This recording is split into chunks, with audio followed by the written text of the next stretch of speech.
आज जेवर पहुंचने वाले हैं और वहां पे जेवर एयरपोर्ट का भूमि पूजन आज होना है।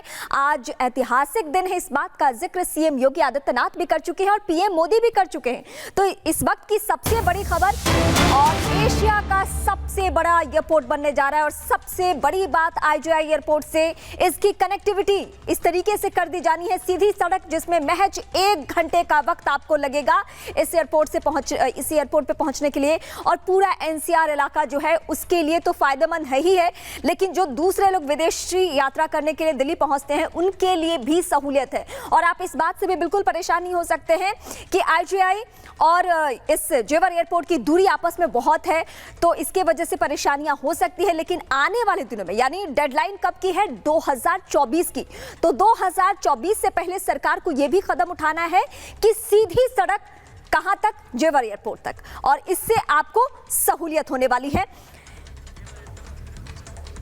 और इस वक्त हमारे सहयोगी मृदुल सीधे जेवर से हमारे साथ जुड़ रहे हैं। मृदुल, वहां की तस्वीरें सबसे पहले दिखाइए, क्योंकि पीएम मोदी भी कह रहे हैं कि आज का दिन ऐतिहासिक दिन है। ऐतिहासिक दिन इस लिहाज से क्योंकि एशिया का सबसे बड़ा एयरपोर्ट का आज शिलान्यास होना है।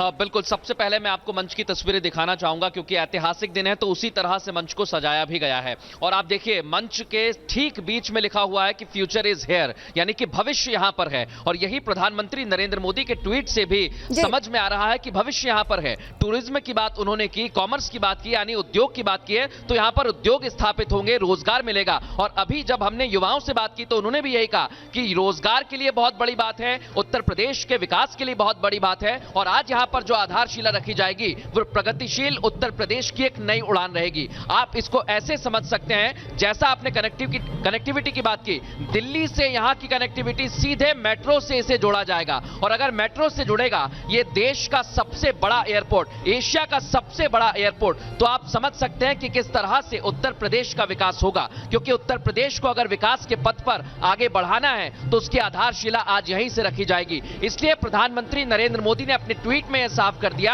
कि आज यहीं से सब कुछ होने वाला है। आप देखिए बीच में जो लिखा हुआ है, मैं लगातार ये बात कह रहा हूं कि भविष्य यहीं पर है। प्रधानमंत्री नरेंद्र मोदी 2022 के अलावा 2024 में क्या भविष्य रहेगा वो यहीं से तय कर देंगे। Yamuna express way industrial development authority, सिर्फ और सिर्फ यमुना एक्सप्रेस वे नहीं, 3 और एक्सप्रेस वे हैं जहां से इसकी कनेक्टिविटी होगी। तो कनेक्टिविटी के मामले में इसका कोई तोड़ नहीं है। देश के एयरपोर्ट्स की बात करें तो यह सबसे खास होगा और उत्तर प्रदेश के लिहाज से बड़ा और बहुत बड़ा एयरपोर्ट सौगात यहां पर आज मिलने वाली है। कुछ और महत्वपूर्ण बातें मैं आपको बताना चाहूंगा, क्योंकि अगर यहां से कनेक्टिविटी होती है दिल्ली की, और जैसा आपने बात की कि एनसीआर का इलाका है, तो वहां पर डेवलपमेंट होगा, उद्योग स्थापित होंगे, उससे रोजगार की संभावनाएं बढ़ेंगी। और इसलिए भारत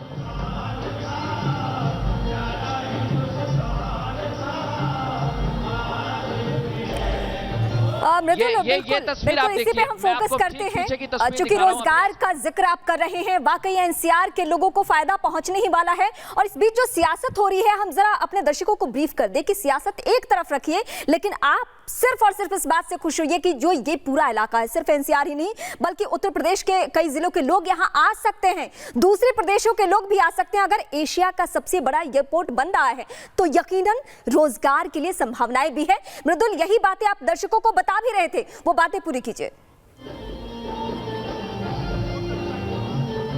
बिल्कुल, ये बहुत महत्वपूर्ण हो जाता है, क्योंकि आप देखिए जब हमने यूथ से बात की, यहाँ पर कुछ युवा पहुंचे हैं, हालांकि बहुत दूर लोगों के बैठने की व्यवस्था की गई, लेकिन हम फिर उनके पास पहुंचे और जब बात की तो उन्होंने यही कहा कि ये सिर्फ और सिर्फ हमारे विकास के लिए नहीं, सभी के लिए बहुत महत्वपूर्ण हो जाता है। क्योंकि आज की तस्वीर आप देखिए, जब उत्तर प्रदेश में इस मंच से प्रधानमंत्री नरेंद्र मोदी आधारशिला रखेंगे और मुख्यमंत्री योगी आदित्यनाथ लगातार इस बात पर फोकस करते रहे हैं, वो यही कहते हैं कि दमदार हमने काम किया है। और जब कई सरकारें आई, कई सरकारें चली गई, कई मुख्यमंत्री आए, कई प्रधानमंत्री बदल गए, लेकिन आज जब इसकी आधारशिला रखी जा रही है तो यह बताने के लिए काफी है कि उत्तर प्रदेश में अगर आज यहां से प्रधानमंत्री कोई बड़ी घोषणा करेंगे तो आने वाले चुनावों में भी बहुत खास रहने वाली है। सिर्फ और सिर्फ लोगों के लिए नहीं, सियासी अगर हम तस्वीर देखें तो वो भी यहां से आज साधने की कोशिश की जाएगी। मैं कुछ लोग हमारे साथ हैं, उनसे बात करने की कोशिश जरूर करूंगा।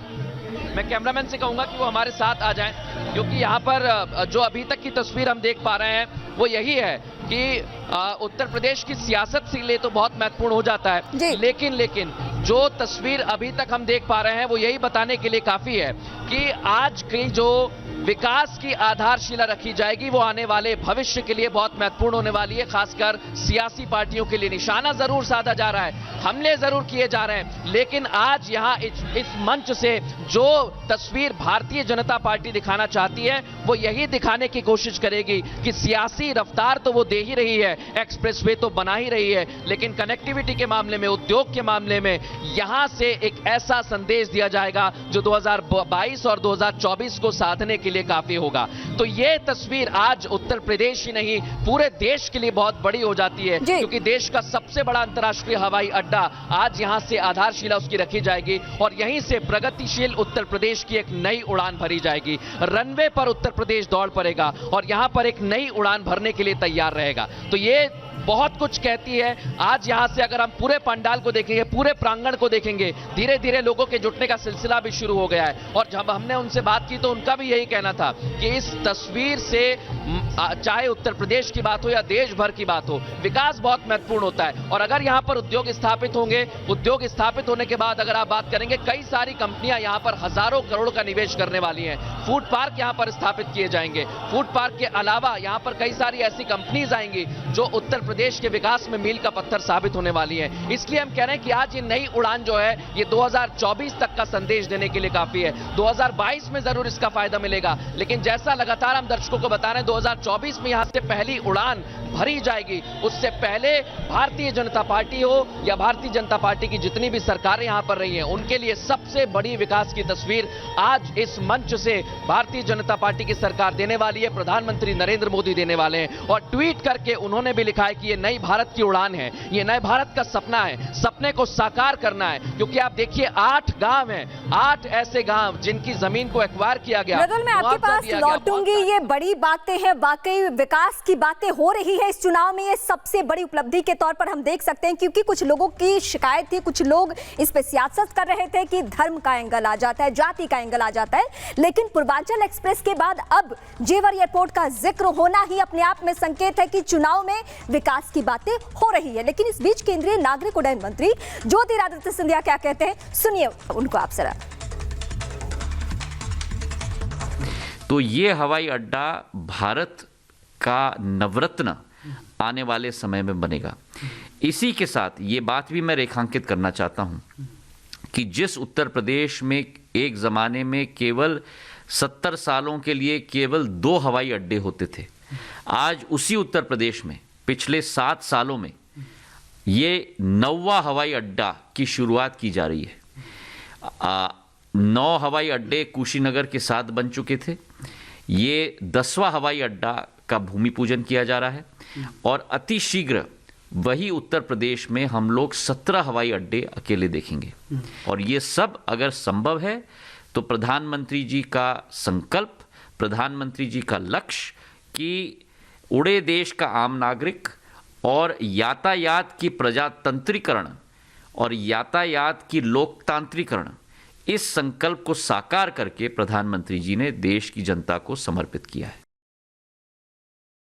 केंद्रीय मंत्री को सुन रहे थे। सीधे मैं रुख करती हूं अपने सहयोगी मृदुल का। मृदुल, हम इस पे भी चर्चा कर रहे थे और मैं इस बात का दर्शकों के सामने जिक्र करी थी कि बड़ी लोगों की शिकायतें होती है कि चुनाव में सिर्फ धर्म का एंगल आता है, जाति का एंगल आता है। लेकिन अब उन लोगों के मुंह पे चुप्पी आ जाएगी, क्योंकि पूर्वांचल एक्सप्रेस पहले और उसके बाद अब जेवर एयरपोर्ट, इससे साफ हो चुका है कि आने वाले चुनावी सरगर्मियों के बीच में बहुत सी बातें ऐसी होनी है जिससे उत्तर प्रदेश की पब्लिक को फायदा पहुंचने वाला है।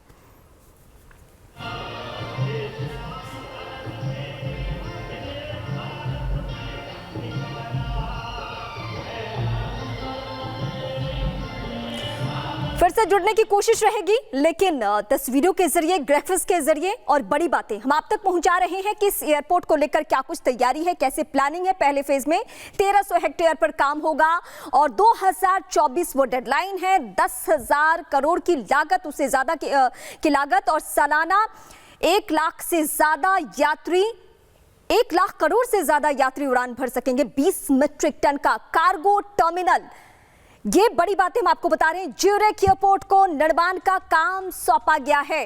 पीएम ये तोहफा दे रहे हैं, ये सौगात दे रहे हैं। एशिया का सबसे बड़ा एयरपोर्ट जेवर एयरपोर्ट, 5,885 किलोमीटर का ये पूरा दायरा वो हम आपको दिखा रहे हैं। और आप यहाँ की अलग अलग एंगल से जब तस्वीरें देखेंगे तो आपको यकीन हो जाएगा कि ये कितने बड़े पैमाने पर युद्ध स्तर पे काम चल रहा है। और डेडलाइन जो समय सीमा जो है वो 2024 को लेकर है। आधारशिला भी रखी जा रही है। पीएम आज पहुंचेंगे 12 बजे वो समय सीमा, और जब आधारशिला यानी भूमि पूजन की पूरी प्रक्रिया हम आपको टीवी स्क्रीन के जरिए सबसे पहले दिखाने वाले हैं। लेकिन उत्तर प्रदेश की अलग अलग तस्वीरें हम आपको दिखाते रहे हैं कि कनेक्टिविटी को लेकर किस तरीके से कदम उठाए जा रहे हैं।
लिए चलेंगे, सीधे हम आपको जेवर लिए चलते हैं। वहां हमारे सहयोगी मृदुल हमारे साथ बने हुए। मृदुल, पहले पूर्वांचल एक्सप्रेस के जरिए जो पूरा पूर्वांचल बेल्ट है उसे कहीं ना कहीं साधने की कोशिश की गई, और ये दूसरे जो खेमे के लोग हैं वो भी कहते हैं, और ये पश्चिमी उत्तर प्रदेश का इलाका है, यहाँ से कौन कौन से जिलों को साधा जा सकता है? अगर मैं चुनावी एंगल से बात करूं, क्योंकि चुनावी माहौल है, तो हमें इसको ध्यान में रखना होगा और हमें इसको फोकस करना होगा। बिल्कुल, जैसा आपने पूर्वांचल एक्सप्रेसवे का जिक्र किया, पूर्वांचल एक्सप्रेसवे ये बताता है कि भारतीय जनता पार्टी विकास के लिए किस तरह से रफ्तार दे रही है, किस तरह से काम कर रही है, और आज की जो तस्वीर है वो उसे और आगे बढ़ाती है। आप देखिए, जब एक्सप्रेसवे को बनाया गया तो एक्सप्रेसवे की कनेक्टिविटी बहुत जरूरी है, और आज जब यहाँ पर हम खड़े हुए हैं जेवर में, उसकी कनेक्टिविटी होती है। आप देखिए, नोएडा इंटरनेशनल एयरपोर्ट सिर्फ और सिर्फ पूर्वांचल एक्सप्रेसवे नहीं, यमुना एक्सप्रेसवे से भी और पेरीफेरल एक्सप्रेसवे से भी उसी तरह कनेक्टेड रहेगा, यानी उसकी कनेक्टिविटी बहुत जरूरी है। और जब हम कनेक्टिविटी की बात करते हैं तो दिल्ली से भी कनेक्ट करने के लिए बहुत महत्वपूर्ण कदम उठाए जा रहे हैं। जो अभी तक की तस्वीर हमने देखी, जो अभी तक के रोड मैप को समझा गया है, ब्लूप्रिंट को समझा गया है, वो यही है कि दिल्ली से इसकी कनेक्टिविटी मेट्रो के जरिए की जाएगी, क्योंकि मेट्रो यहां से सीधे जेवर को जोड़ेगी। और अगर मेट्रो का कॉरिडोर जल्द ही स्थापित होगा तो आप समझ सकते हैं कि 2024 की जो डेडलाइन दी है वो इतनी आसान नहीं होती है। 2022 में मुख्यमंत्री योगी आदित्यनाथ चाहते हैं कि वो सरकार बनाए, और अगर उनकी सरकार बनती है तो फिर 2022 में Bharatiya Janata party double engine की सरकार के साथ 2024 में भी इसी विकास को रफ्तार देगी। आप देखिए, 2017 में जब इसकी बातचीत चल रही थी, पेपर्स पर इसे उतारा गया, तभी मुख्यमंत्री योगी आदित्यनाथ ने कहा था कि हमारा फोकस सिर्फ और सिर्फ जेवर इंटरनेशनल एयरपोर्ट को बनाना है, स्थापित करना है, इसलिए आधारशिला यहां पर रखी जा रही है। लेकिन आज की तस्वीर बहुत कुछ कहती है। एक छोटे से ब्रेक के लिए यहां पर हम रुक रहे हैं। ब्रेक के बाद भी आपको जेवर इंटरनेशनल एयरपोर्ट पर किस तरह की तैयारी है, क्या अपडेट है, बताएंगे। बने रहिए हमारे साथ।